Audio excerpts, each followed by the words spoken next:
কাপড়ের বহর যদি কম থাকে, মানে চওড়া যদি কম থাকে, সেই কম চওড়া বা বহর কাপড়ে এরকম পাফ স্লিপ তুমি কি করে করবে?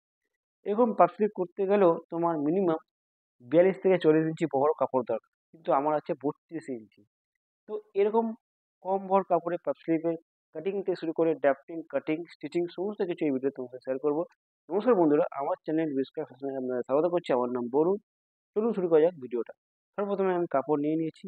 এই কাপড়ের বহর হচ্ছে আমার কত, 32 ইঞ্চি, লাগবে হচ্ছে আমার 42 ইঞ্চি, 10 ইঞ্চি শর্ট আছে। এই হচ্ছে এর পার্ট।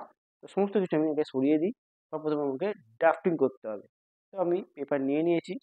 এর চওড়া কত রাখবো তার জন্য আমাকে ব্যাক প্যাটার্নের আমার আস্তারের পাটটা নিয়ে নিয়েছি। নিয়ে এর আছে 8.5 ইঞ্চি, আমার লাগবে হচ্ছে 9.5 ইঞ্চি চওড়া রাখবো।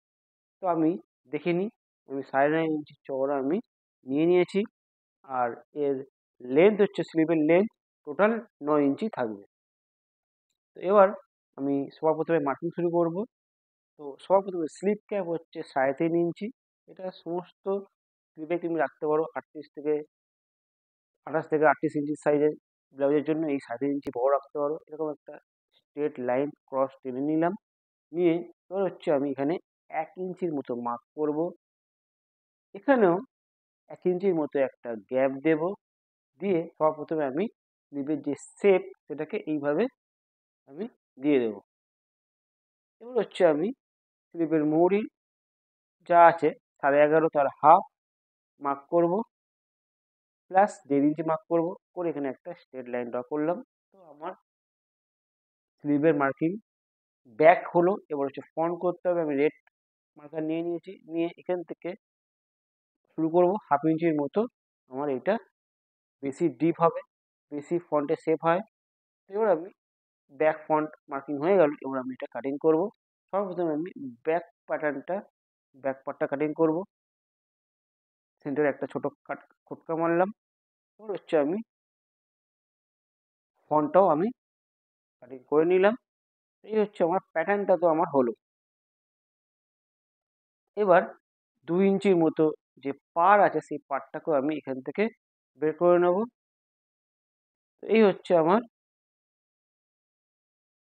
স্লিভের বেসিক স্লিভ কাটিং হলো। ঠিক আছে, এবার হচ্ছে আমি মেন কাপড়টা নিয়ে আসি। নিয়ে এসে আমার যে বেসিক যে স্লিভ কাটিং করলাম সেটাকে সবার প্রথমে কাটিং করতে হবে। তো দেখতে হবে এর চওড়া দেখো কম আছে, তো এটা হচ্ছে উল্টো। এইভাবে আমি সবার প্রথমে ফোর্থ ফোল্ড 4টে ভাঁজ করব, এবং দেখতে হবে আমার কিন্তু পুরোটা আসবে না, যেহেতু কাপড় শর্ট কম আছে। তো আমি এইভাবে দেখে নিচ্ছি। হ্যাঁ, এটা আমার চলে আসছে। এবার আমি এটাকে এইভাবে বসাবো। বসিয়ে আমার যে শর্টটা থাকছে সেটা থাক। তো আমি এটাকে এইভাবে কাটিং করে নিচ্ছি। খেয়াল করবে সবসময় কিন্তু কম যে পার্ট সেটা কিন্তু আমার ব্যাকের দিকে যাবে। ঠিক আছে, সামনের দিকে কিন্তু আমার কোনো জোড়া হবে না। সবসময় ব্যাকের দিকে, সব যা জোর সব ব্যাকের দিকে রাখবে। তো এইভাবে আমি এটা কাটিং করে নিলাম। এবার এই যে আমার শর্ট আছে সেন্টারে মার্ক করলাম, করে এই যে শর্টটাকে আমাকে এখান দিয়ে এটা কাটিং করলাম, এখানে আমাকে জুড়তে হবে। তো আমি এইভাবে ডবল ফোল্ড করলাম কাপড়, করে আমার সেলাই মার্জিন রাখতে হবে। রেখে আমাকে এখানে এটাকে ফেলতে হবে। ফেলে আমি কাটিং করে নেব।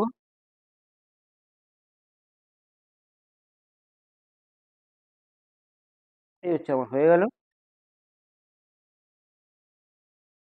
এই হচ্ছে আমার বেসিক স্লিপটা, তো আমার হলো। এবার হচ্ছে এখান দিয়ে আমাকে ফন্টটা, সামনের যে আমার বেশি শেপ আছে সেটাকে আমাকে এখানে চক দিয়ে মার্ক করে নিয়েছি। করে এটা হচ্ছে আমি এটা ক্রস করলাম। সেলাই করার সময় কিন্তু এগুলো খুবই ইম্পর্টেন্ট। সামনে উল্টো অবশ্যই তোমাকে ক্রস মার্ক করতে হবে। তো এই দেখো, এই হচ্ছে সামনের দিকে কিন্তু আমি জয়েন্টটা রাখলাম না। সামনের দিকে কিন্তু আমি ফন্টটা দেখো এইভাবে একবার দেখে নিচ্ছি। এটা হচ্ছে ফন্ট। ফন্টে কিন্তু কোনো জয়েন্ট থাকবে না। আমি আবারও বলছি, সব জয়েন্ট কিন্তু ব্যাকের দিকে থাকবে। তো ফন্ট থেকে আমি এইভাবে ফ্রন্ট পার্টটা এখান থেকে বের করে নিলাম। তো এই হচ্ছে আমার বেসিক স্লিপটা, তো কমপ্লিট হলো। এখানে এফ লিখে দিচ্ছি যাতে আমার সেলাইয়ের সময় বুঝতে পারি এটা হচ্ছে সামনে, এটা হচ্ছে পেছনে। তো এবার এটাকে আমি এইভাবে ফোল্ড করে, যেমনভাবে আমার হচ্ছে সেন্টারে থাকবে সেই সেন্টার ভাবেই আমাকে ফোল্ড করতে হবে।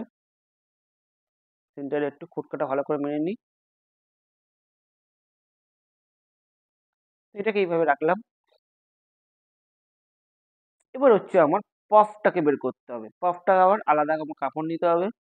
নিয়ে 6 ইঞ্চির কাপড় নিয়েছি, নিয়ে ভাঁজ করে 3 ইঞ্চি আমার থাকলো। তো এইভাবে যতটা আমার আছে ততটাই আমি এইভাবে নিলাম। দেখো এটা হচ্ছে এইভাবে 6 ইঞ্চির কিন্তু টোটাল চওড়া আছে। এটা আমি 3 ইঞ্চির মতো আমার উভয় সাইডে থাকবে। তোমার যদি আরো বেশি কাপড় থাকতো তুমি বেশি নিতে পারতে। এটা আমার আমি এই এটা সেমি পাফ শেপের মতো হবে। তো এই 3 ইঞ্চি 3 ইঞ্চি 6 ইঞ্চি থাকলো। এটাকে আমি সেলাই করে নিয়েছি, করে সমস্ত জয়েন্টের ভেতরের দিকে রেখেছি। এবারে তোমাকে দেখাবো কি করে তুমি পাফটা সেলাই করবে। তো এটা ফ্রন্ট পার্ট, আস্তার আর মেন কাপড় আমি সব সমস্ত কিছু জয়েন করে নিয়েছি এবং সমস্ত জয়েন্টটা কিন্তু ভেতরে দিয়ে রেখেছি এবং আস্তাটাও সেম মাপে কাটিং করবে এবং সমস্ত পাফ যে প্লেটগুলো হবে সেগুলো কিন্তু সামনের দিকে হবে। তো যেখান থেকে আমার জয়েন্ট শুরু হয়েছে সেখান থেকেই কিন্তু আমি স্টার্ট করব এবং সমস্ত প্লেট আমি সামনের দিকে ঠেলবো। আর সমস্ত পফের যে এই যে প্লেটগুলো সেই প্লেটগুলো 1.25 ইঞ্চি থেকে 1 ইঞ্চির মতো হবে এবং চেষ্টা করতে হবে সমস্ত কটা যে প্লেট এটা যেন সেম হয় এটা খেয়াল করতে হবে। এবং যেখান থেকে জয়েন আমার কাপড় শুরু হয়েছে সেখানে কিন্তু আমি পপগুলো শুরু করব এবং যেখানে আমার শেষ হয়েছে জয়েন সেটা এখানে কিন্তু আমি পপটা শেষ করব। মোটামুটি 4 থেকে 5টা মতো আমার প্লেট এখানে আসবে। আর আমি সেলাই কিন্তু শুরু করলাম আঙুলের সাইড থেকে। এটা কিন্তু ইম্পর্টেন্ট জিনিস, সেলাই কিন্তু শুরু করতে হবে আঙুলের সাইড থেকে। এই আমার হয়ে গেল। এবার হচ্ছে আমি এটাকে কাটিং করে নেবো। করে এবার হচ্ছে আমি স্লিপের মুড়ির থেকে আমি প্লেটটা দেবো সেম যেখান থেকে আমার সেলাই জয়েন্ট শুরু হয়েছে সেখান থেকে আমি এইবার প্লেটগুলোকে ধরবো, ধরে সবকটা আবার সেম সামনের দিকে ঠেলবো। দেখো সবকটা আমি সামনের দিকে নিয়ে আসছি এবং যতটা করে চওড়া আমার আঙুলের দিকে হয়েছে ঠিক এরকমই চওড়া আমাকে হেম রাউন্ডের দিকেও দিতে হবে। সবকটা প্লেটের চওড়া 1.25 ইঞ্চি থেকে 1 ইঞ্চি মতো আসবে। তো এই হচ্ছে আমার পফের জন্য আমার প্লেট দেওয়া হয়ে গেল। এবার হচ্ছে আমি লেসটা জয়েন করব।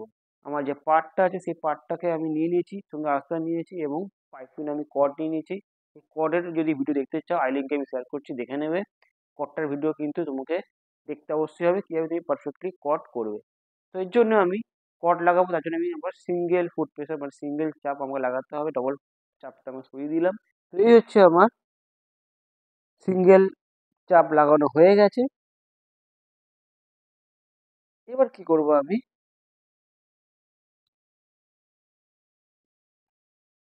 কাপড়ের যে পার্টটা সেই পার্টটাকে নেব, নিয়ে সবার প্রথমে আমার যে পাইপিংটা আছে সেই পাইপিংটাকে আমার পায়ের মধ্যে এইভাবে ধরবো। ধরে আমার যেহেতু আমি সিঙ্গেল চাপ লাগিয়েছি তার জন্য আমার এটাকে সেলাই করতে কোনো অসুবিধাই হবে না।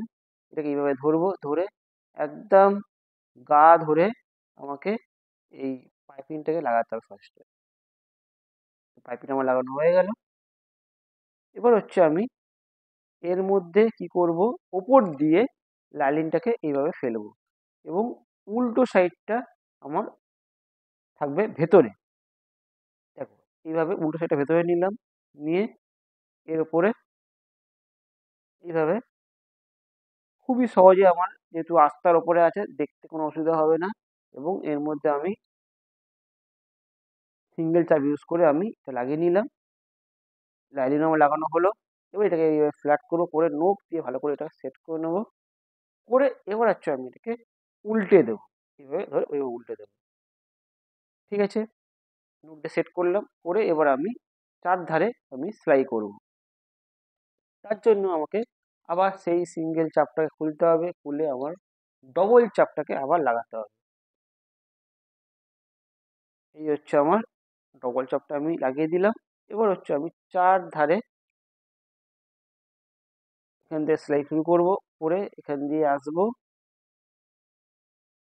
এসে এখানে শেষ করবো। এবার এক্সট্রা যে লাইন আছে সেটাকেও আমাকে কেটে বাদ দিতে হবে, এটাকে দেখার কোনো দরকার নেই। এই হচ্ছে আমার পার্টটা এইভাবে পাইপিং দিয়ে লাগানো কমপ্লিট হয়ে গেল। এবার হচ্ছে আমি স্লিপের যে মেন পার্ট আছে তার সাথে আমাকে পার্টটাকে লাগাতে হবে, তার জন্য চক দিয়ে এইভাবে মার্ক করে দিতে হবে। এটা কিন্তু অবশ্যই করতে হবে, তাতে কিন্তু তোমার পার লাগাতে অনেক সুবিধা হবে। এবার কি করব, পাড়ের এইভাবে এটাকে এইভাবে ফোল্ড করব, ফোল্ড করে এর উপর এইভাবে বসিয়ে দেবো, ফ্ল্যাট সেলাই এইভাবে দেবো। তো দেখো কত ইজিভাবে তুমি এটা করতে পারবে। এবং এটা যখন লাগাবে তখন একটা জিনিস খেয়াল করতে হবে, যাতে ডিজাইনটা যেভাবে আছে যেইভাবে কিন্তু পুরোটা দেবে, ডিজাইন যাতে নষ্ট না হয় সেটা খেয়াল করতে হবে। এইভাবে আমি পার্টটাও লাগিয়ে দিলাম। এই হচ্ছে আমার কমপ্লিট হলো, পাফ লাগানো কমপ্লিট হলো। এবার এটাকে আমি রাউন্ডে এটাকে কীভাবে জুড়বো সেটার ভিডিও যদি দেখতে চাও আই লিঙ্কে আমি শেয়ার করছি। দেখে আমি স্লিপটাকে রাউন্ডে আমি জুড়ে নিয়েছি। এই হচ্ছে দেখো আমার পাফ স্লিপ কমপ্লিট হয়ে গেল। এটা কিন্তু সেমি পাফ স্লিপ অবশ্যই, বাট এটাও কিন্তু তুমি কম কাপড়ে করতে পারবে যদি তোমার কাপড়ের লেন্থ একটু অবশ্যই বেশি থাকবে এই জয়েন্টগুলো করার জন্য। বাট এটাও কিন্তু পাফ স্লিপটা দেখতে খুবই ভালো লাগবে, ইউনিক একটু ডিজাইন তোমার লাগবে, ব্লাউজটা একটু ইউনিক একটা ডিজাইন করে দেবে। তো যদি ভিডিওটা ভালো লেগে থাকে, যদি ভিডিও থেকে শিখে থাকো, প্লিজ প্লিজ লাইক এবং শেয়ার এবং কমেন্ট অবশ্যই করবে। এবং এরকম ভিডিও আমি তোমাদের জন্য আরও নিয়ে আসবো। Thanks for watching.